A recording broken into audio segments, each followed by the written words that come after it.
त्यांचे वडील अनेक वेळा आमदार झाले आणि अनेक वेळा महाराष्ट्राच्या मंत्रिमंडळामध्ये मंत्री झाले।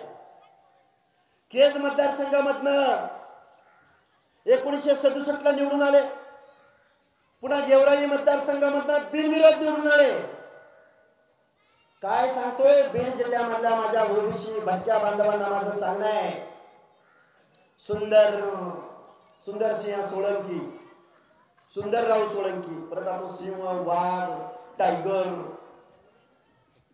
सुंदरराव सोळंकी महाराष्ट्राचे उपमुख्यमंत्री झाले। भरपूर दिवस अनेक खात्याचे मंत्री होते। माणूस चांगला होता, बिचारा खूप चांगली आयडेंटिटी होती, मान्य ना। त्यांच्यानंतर तुम्ही पण आमदार झाला। तुम्ही म्हणताय की माझ्या मंत्रिपदाला जात आडवी आली, तर मग सुंदरसिंह सोळंकी यांच्या उपमुख्यमंत्री पदाला, मंत्रिपदाला, आमदार पदाला, तुमच्या आमदार पदाला कधी जात आडवी आली होती का? स्वतः दादा मंत्री होते। दादा म्हणजे हे प्रकाश सोळंकी दादा मंत्री होते, त्यावेळी जात नाही आडवी आली। पण या प्रकाश सोळंकींना माझं सांगणं आहे, माजलगाव मतदारसंघ असेल, गेवराई मतदारसंघ असेल, केज मतदारसंघ असेल, परळी मतदारसंघ असेल, बीड जिल्ह्यामध्ये धनगर समाजाचं मतदान किती? आता फक्त तुम्ही म्हणाल जातीवर बोलायला लागलाय, ओबीसीचा लढा लढतोय आपण। या बीड जिल्ह्यामध्ये 3-3.5 लाख मतदान धनगर समाजाचं आहे, पण त्या बीड जिल्ह्यामध्ये एकही आमदार आजपर्यंत झाला नाही। विधानसभेत नाही झाला, अरे विधान परिषदेवर तर एखादा घ्यायचा। आता मग 3-3.5 लाख मतदान असलेल्या धनगराची ही अवस्था, तर मग गावगाड्यातला माळी, साळी, कोळी, तेली, आटकर, धनगर, आता मुंडे साहेब होते, त्याच्यावर मी नंतर बोलतो। गावातला सुतार, लोहार, कुंभार, बेरड, बेडर, रामोशी, धनगर समाजाची अवस्था बीड जिल्ह्यामध्ये जर ही वेळ येत असेल धनगर समाजावर, तर मग गावगाड्यातल्या बलुत्याची, आलुत्याची काय परिस्थिती असेल? हे झालं बीड जिल्ह्याचं। धाराशिव जिल्ह्यामध्ये एकही धनगराचा आमदार परिषदेवर नाही झाला, विधानसभेवर नाही झाला। बरं, नांदेड जिल्ह्यामध्ये एकही विधानसभेत नाही, एकही विधान परिषदेत नाही। जालना जिल्ह्यामध्ये एकही विधानसभेत नाही, एकही विधान परिषदेत नाही। छत्रपती संभाजीनगरमध्ये एकही विधानसभेत नाही आणि एकही विधान परिषदेत नाही। किती जिल्ह्यांची नावं घ्यायची? महाराष्ट्रामध्ये 2 नंबरला लोकसंख्या असलेल्या धनगराची जर ही अवस्था असेल, तर मग गावगाड्यातल्या बलुतेदाराचं, आलुतेदाराचं, भटक्या विमुक्त जाती जमातीची काय परिस्थिती असेल? मग या लोकांची जात आडवी आली का नाही? कधी आडवी आली? म्हणून आज रोजी, काल आम्ही कळमनुरीमध्ये लाखोंचा मोर्चा काढला। आज जाता जाता गावामध्ये हजारो बांधव इथं उपस्थित राहिलेत। उद्या केजचा मोर्चा लाखोंच्या संख्येनं होणार आहे। उद्या संध्याकाळी गेवराईमध्ये, वडगाव ढोकमध्ये सभा होणार आहे। आज शरदचंद्रजी पवार बोलले की हाकेंच्या बोलण्याकडे लक्ष देऊ नका। पवार साहेब, राजकारणाचा ताम्रपट फक्त पवार घराण्याला दिलाय असं पण समजू नका। काय बोललो मी? राजसत्ता येतात जातात, भल्या भल्यांचा पराभव इथं झालाय।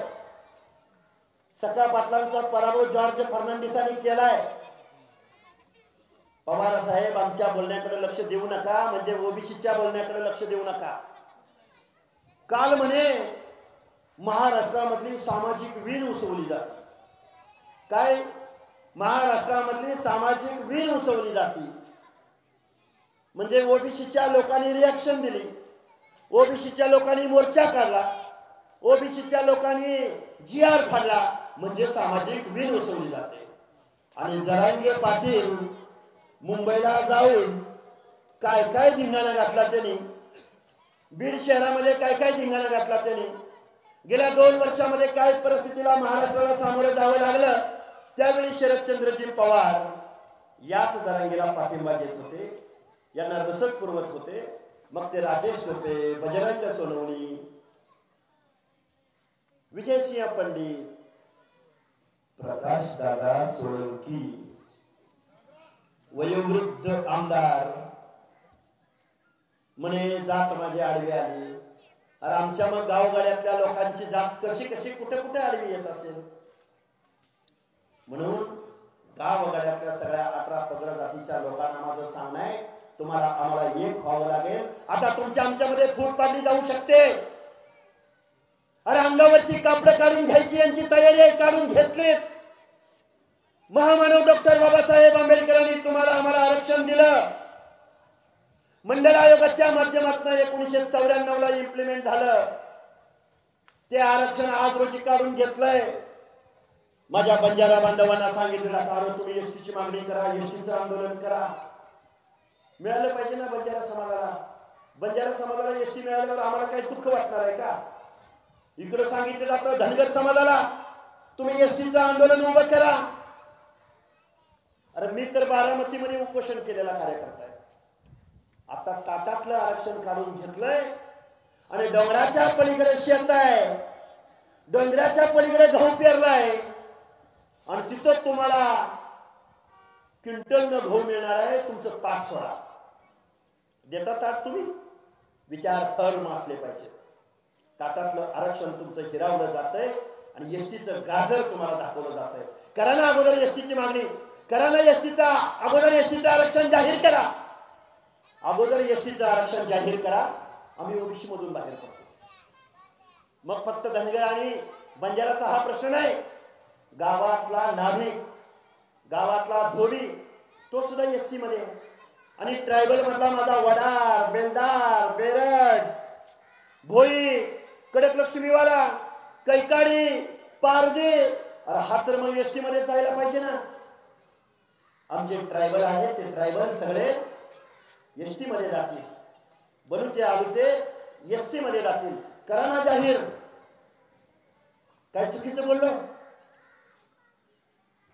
तुमच्या या आंदोलनामध्ये फूट पाडली जाऊ शकते, पण ओबीसी मधल्या 18 पगड जातीच्या लोकांना, बलुत्यांना, आलुत्यांना माझे हात जोडून कळकळीची विनंती आहे की तुम्हाला तुमच्या ताटातलं आरक्षण वाचवावं लागेल. तुमच्यामध्ये फूट पाडण्याचा प्रयत्न या महाराष्ट्रामध्ये केला जाणार आहे.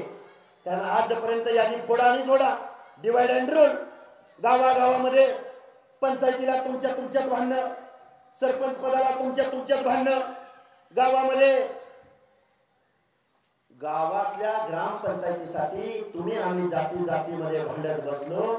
पण ज्यावेळी विधानसभेचं तिकीट द्यायची वेळ आली, ज्यावेळी लोकसभेचं तिकीट द्यायची वेळ आली, सुंदरसिंह सोळंकी, नाहीतर जगताप, नाहीतर बजरंग बाप्पा, नाहीतर अमुक गप्पा, इकडं पंडित इकडं पवार, पवार नाहीतर पंडित, पंडित नाहीतर पवार. तुमच्या नावाचा कधी विचार झाला? नाही झाला.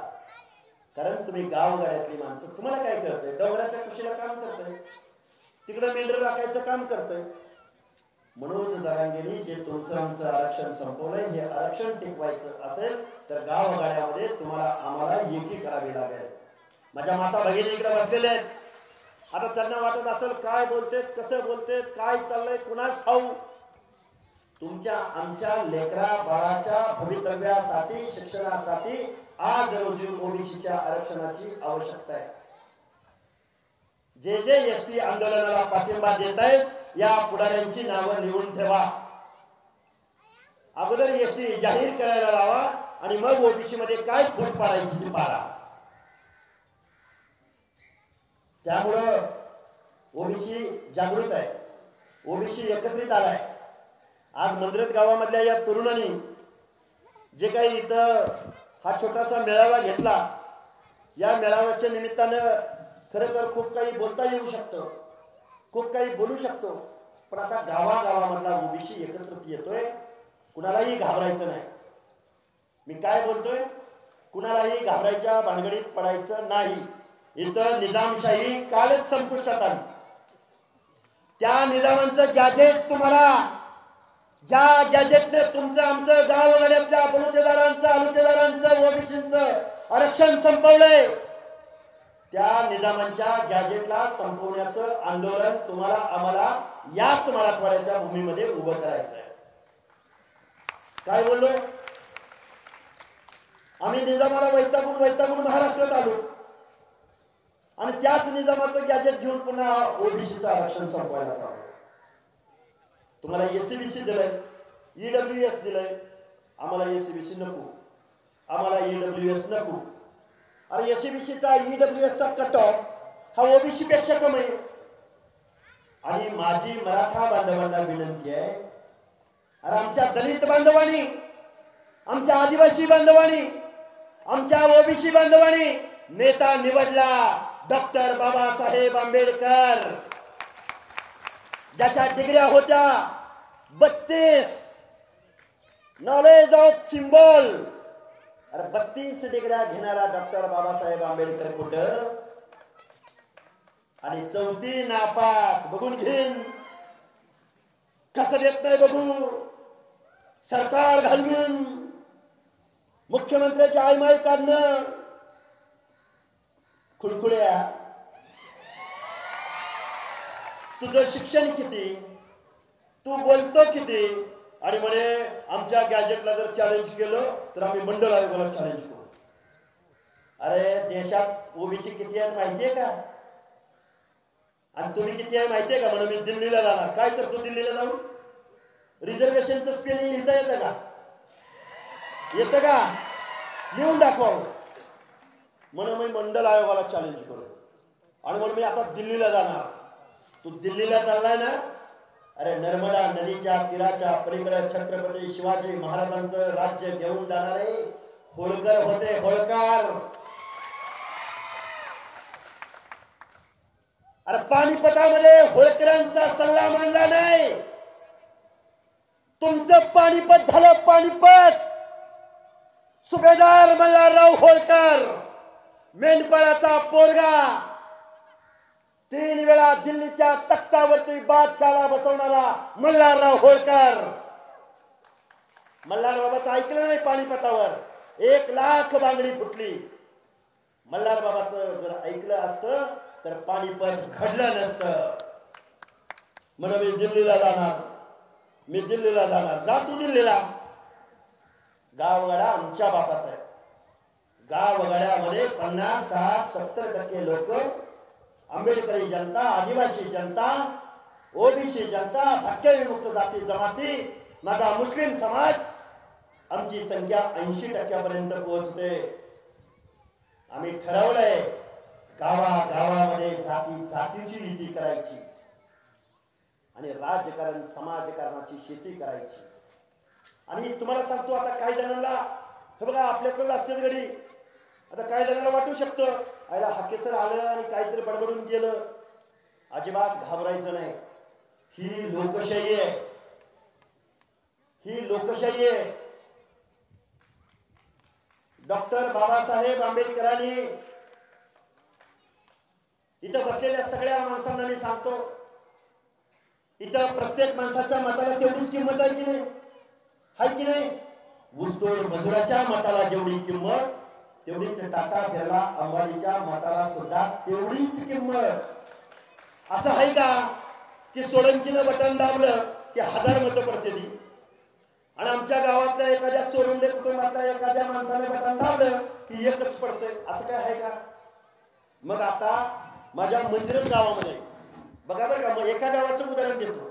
माझ्या मंजिरत गावामध्ये धनगर 600 मतदान, तेली 400 मतदान, भोई 380 मतदान, एससी 150 मतदान, नाभिक 80 मतदान, मुस्लिम 150 मतदान, ब्राह्मण 400 मतदान, अजून पुन्हा सुतार, अजून कोण कोण छोटे छोटे छोटे घटक आहेत त्यांचं मतदान, आणि मराठा समाजाचं 48 मतदान.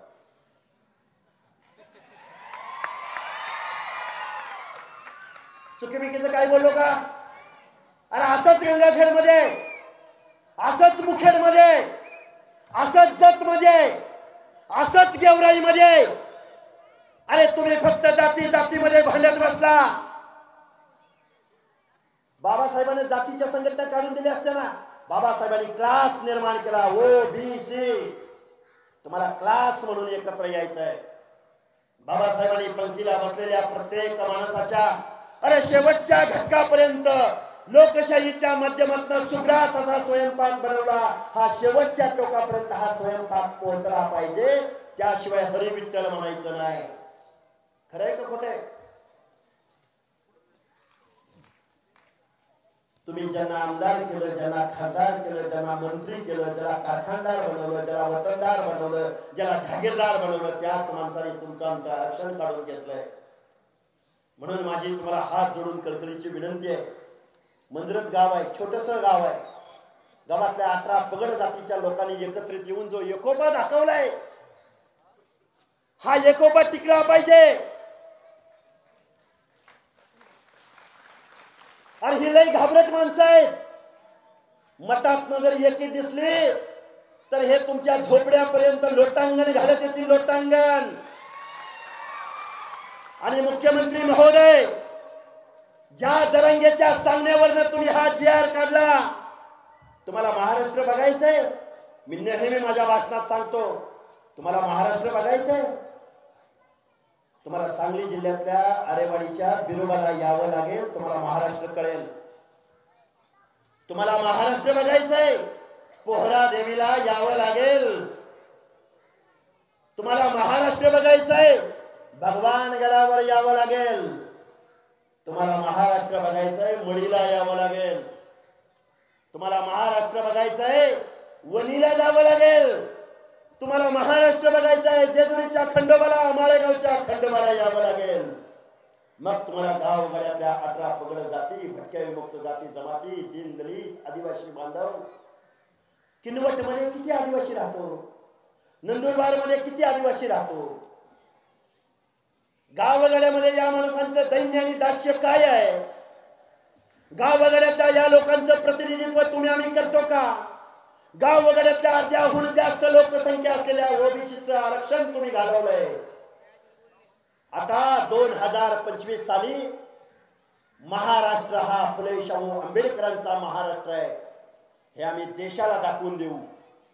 ओबीसीचं आरक्षण वाचवणं हा एवढाच अजेंडा नाही ठेवायचा. या जरांगेच्या सांगण्यावरनं जर कुणाला पंचायत राज मधलं होऊ द्या, सरपंच यांना होऊ द्या, पंचायतीचा मेंबर यांना होऊ द्या, नगरसेवक यांना, पण महाराष्ट्रामधला आमदार, खासदार, मंत्री आणि मुख्यमंत्री मात्र ओबीसी, विजयंती, SC, ST, मायनॉरिटी या सगळ्या माणसांनी आमदार, खासदार, मंत्री, मुख्यमंत्री मात्र ठरवायचे. घेऊ द्या आरक्षण यांना. काय बोलावं, किती बोलावं? शिक्षणावर बोलावं, आरक्षणावर बोलावं. ती बजरंग बाप्पा सोनवणे आज काहीतरी बोललंय बरं का.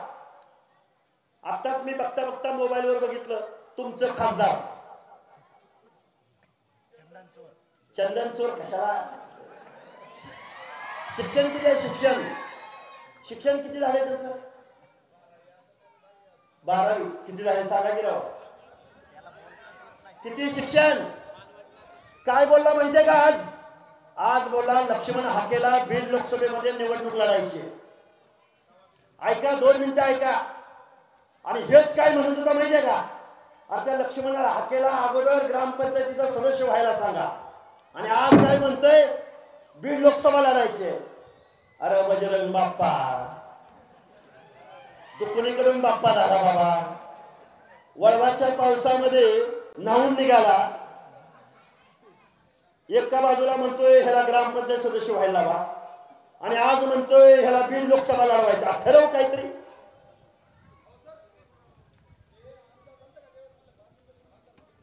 आमदार झालो तर खासदार झालोय म्हणलं. काय म्हणजे खासदार झालोय त्यावेळी आमदार झालोय म्हणलं? अरे काय लावलंय? आणि काय माणसं निवडून देत आहे? आणि म्हणून मी मनोज दादामुळे निवडून आलो. आता राजीनामा दे आणि मनोज दादाचं नाव घेऊन पोटनिवडणुकीला समोर जा, मग पट्ट्यात तयार आहे. चाल, घेतोय का चॅलेंज? विचारा. अरे आमचं ओबीसीचं आरक्षण संपवलंय, आम्हाला राजकारण नाही करायचं, पण वेळ आली तर आम्हाला राजकारण करावं पण लागेल. उद्या केज मध्ये मोर्चा आहे लाखोंचा. अरे तुम्ही जरांगेला गाड्या पुरवल्या, पैसे पुरवले, रसद पुरवले, त्यांच्या रॅलीमध्ये सहभागी झाला त्यावेळी या बीड जिल्ह्यामधल्या ओबीसी बांधवांना काय वाटत असेल याचा विचार तुम्ही या खासदाराने केला नाही.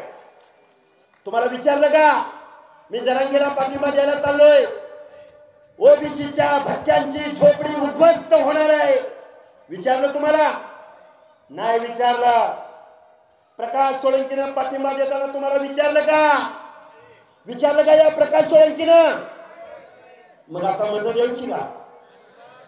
तुम्हाला डॉक्टर बाबासाहेब आंबेडकरांच्या संविधानाची शपथ आहे.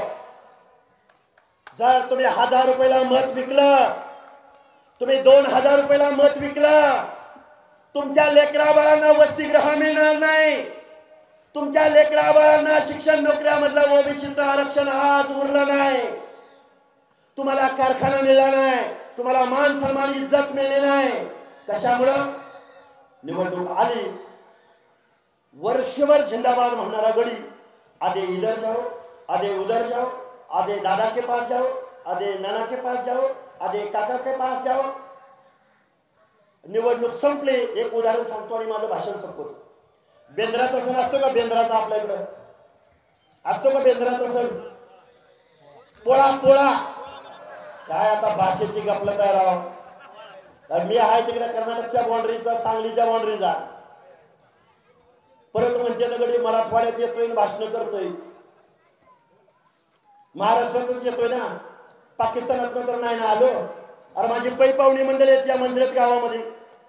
अरे गाव माझं पै पाहुण्यांचं आहे आणि गडी म्हणते तर मराठवाड्यात नाही येतोय आणि इथं बोलतोय आणि तुम्ही आमच्या भागात येत नाही का?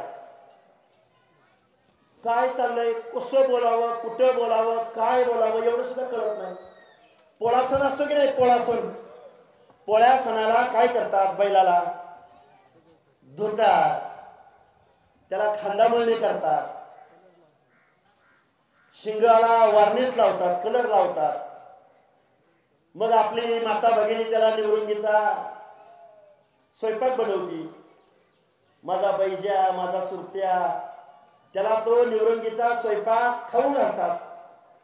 आणि मग हा स्वयंपाक खाऊ घातल्यानंतर त्याला गावाच्या वेशीतनं वाजत गाजत हलग्या लावून मारुतीच्या मंदिरासमोर आणतात. आणि बैल पोळा संपला की दुसऱ्या दिवसापासून त्या बैलाला अवताला झुकतात. निवडणुका आल्या नाही, इथं बसा.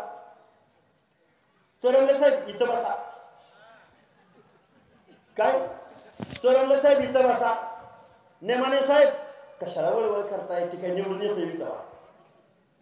परत वाघमारे साहेब, काळे साहेब, सरक साहेब बसा की तर काय चाललंय, जेवण का नाही? अरे बघ र, मग प्लेअर दिलं का नाही? त्याला एक गाडी पाठवून दिलं. अरे डिझेल भरलंय का बघ र. गोळी टाईट, गोळी टाईट. मला सभापतीपद दिलं होतं, मला सभापतीपद दिलं होतं, मला जिल्हा परिषद सदस्य बनवलं. उपकार केलं तुमच्यावर. अरे तुमच्या बापदाद्यांचं शोषण या आमदार आणि खासदारांनी केलंय. गावगाड्यातल्या 60% लोकांना 1% पलीकडे या व्यवस्थेने, या फुले शाहू आंबेडकरांच्या महाराष्ट्रामध्ये बजेट मिळालं नाही, वसतिगृह मिळालं नाही. आणि तुम्ही त्याच माणसांना रिपीट अगेन अगेन निवडून देताय. आता माझी भोळी भाबडी माणसं पुढे बसलेली आहेत. शिक्षणावर बोलू, राजकारणावर बोलू, समाजकारणावर बोलू, सत्तेवरती बोलू, सामाजिक न्यायावर बोलू.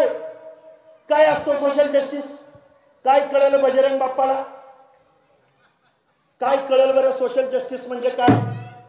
माझं चॅलेंज आहे बजरंग सोडवणेला. विमुक्त जाती म्हणजे काय? विमुक्त या शब्दाचा अर्थ बजरंग बाप्पांनी सांगावा आणि मी माझे सगळे आरोप माघार घेतो. गावगाड्यातल्या 18 पगड जातीच्या हिताचं संरक्षण करण्याची लोकशाही डॉक्टर बाबासाहेब आंबेडकरांनी निर्माण करून दिली. त्या लोकशाहीचं बेसिक तत्व प्रतिनिधित्वाचं. आणि ज्या गावगाड्याच्या गाभाऱ्यामध्ये ज्या दीनदलिताला, ओबीसीला, भटक्या विमुक्त जाती जमातीला इथल्या व्यवस्थेने गावगाड्याच्या गाभाऱ्यामध्ये प्रवेश नाकारला, त्या लोकांच्या प्रतिनिधित्वासाठी बाबासाहेबांनी आरक्षण दिलं. वतनदार तुम्ही, जागीरदार तुम्ही, आमदार तुम्ही, खासदार तुम्ही, कारखानदार तुम्ही, पाटील तुम्ही, देशमुख तुम्ही, बाबा तुम्ही कसं मागास झाला, आणि तुम्ही मागास झाला असाल तर मग पुढे कोण केलं? बाबांनो, खूप काही बोलता येण्यासारखं आहे. माझ्या माता भगिनी 4 तासापासून उन्हात बसलेल्या आहेत. तुम्ही मला माफ करावं. एक वेळ पोरग नाही शिकलं तर पोरीला मात्र 10वी 12वीतून तिची शाळा थांबवायची नाही. नाही कशाला? अरे राजाओ, रोज बोलतोय, सकाळी 6 वाजल्यापासून रात्री 9-10 वाजेपर्यंत. किती बोलावं? ही क्रांती आहे. 2025 साल या महाराष्ट्रामध्ये फक्त ओबीसीची क्रांती असेल. भले भले मोठे मोठे गड किल्ले वाडे कारखाने, यांनी काही गांजाची शेती केली होती का? हजारो कोटींची माया यांच्याजवळ. आणि तुम्ही आम्ही आजही या मंदिरात गावामधल्या लोकांना घरकुल मिळत नाही. आज नदीला महापूर आलाय. आता पूर बघायला गेलो असतो, गडी म्हणत्याला ओबीसी आंदोलनावरनं लगेच गडी गेला पूर पाहणी करायला. नाही जाणार आम्ही. अरे आम्ही संकटाच्या छातीवरती पाय देऊन काबाड कष्ट करणारी माणसं आहोत गावगाड्यातली. आमच्या माणसाने कधीही डीसीसी बँक बुडवली नाही. आमच्या माणसाने कधीही बँकेचं कर्ज बुडवलं नाही. आमच्या माणसांना कधीही शासनाने पैसे दिले नाहीत. आम्ही फक्त मतासाठी जन्म घेतलाय. आणि या माणसाने मात्र आमदार, खासदार, मंत्री, पालकमंत्री, कारखानदार व्हायला जन्म घेतलाय. म्हणून बाबांनो, ही आरक्षणाची लढाई आहे. ही लढाई तुम्हाला मला लढायची आहे. तुम्ही आम्ही सगळेजण लोक एकत्रित येऊया आणि ही ओबीसी आरक्षणाची वज्रमूठ बांधूया. खूप काही बोललो, घसा बसलाय, आतडत दुस्तर बोलतोय. आणि पवार साहेब म्हणजे त्याच्या बोलण्याकडे लक्ष देऊ नका देऊ. कारण मी काय आमदाराचा पोरगा नाही, खासदाराचा पोरगा नाही, एक मेंढपाळाचा पोरगा आहे. आणि नवनाथ आबा, आपल्याला खूप मोठी लढाई लढायची आहे. सामान्य माणसं तुमच्याकडे जबाबदारीने बघतायत. तुमच्यामधली बेकी ओबीसींना परवडणारी नाही. आपल्या मान सन्मान अपमान आपल्या सगळ्या ओबीसीच्या नेत्यांचं नाव आपण घ्यायचं. कुठल्याही ओबीसीच्या नेत्याला अंडर एस्टिमेट करायच्या भानगडीत पडायचं नाही. ते विधानसभेत बोलतील, ते मंत्रिमंडळात बोलतील, वेळ आल्यावर सगळे बोलतील, पण तुमची एकी दिसली पाहिजे. अरे लाखोचा मोर्चा कळमनुरीला निघाला, उद्या केज मध्ये निघतोय. बघूया कसे बोलत नाहीत ते. हेच आमदार आणि हेच खासदार जर तुमचं हे ओबीसीचं पिवळं वादळ निळं वादळ जर प्रत्येक जिल्ह्याच्या ठिकाणी रस्त्यावर दिसलं, ही माणसं नाही जर तुमच्याकडे लोटांगण घालत आली तर नाव दुसरं सांगेल मी तुम्हाला. त्यामुळे उगाच कुणावर आरोप करायचे नाहीत. बाबांनो, खूप काही बोलता येण्यासारखं ऊन पडलेलं आहे. मंजिरत गावामधल्या सगळ्या लोकांनी जाता जाता आमची सभा लावली, शांत चित्ताने एवढं ऐकून घेतलं. त्याबद्दल मी तुमच्या सगळ्यांचा आभार व्यक्त करतो आणि मी माझं मनोगत थांबवतो. जय हिंद, जय भीम, जय ज्योती, जय मल्हार, जय अहिल्या, जय महाराष्ट्र.